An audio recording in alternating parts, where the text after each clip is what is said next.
Save time and boost engagement. Learn how to easily reuse lessons and quizzes in the Academy LMS. Let's reuse a lesson first. From the Courses menu, open a course where you want to reuse a lesson. Let's go to the Academy LMS Course Builder. You can create lessons, quizzes, and assignments from scratch, but we will here show how to reuse lessons by building from existing ones.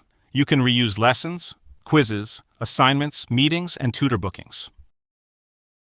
Search for a lesson you want to reuse or scroll to find your one.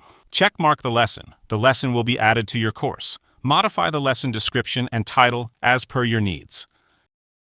Changes will affect globally. Let's reuse quizzes now.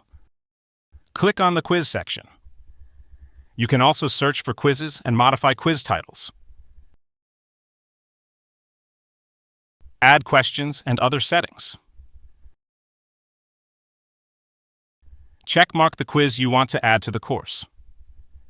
You will find your added lesson and quiz. And that's how you can easily reuse lessons and quizzes in Academy LMS. Did you find this video helpful? Comment with your reactions below. Thanks for watching.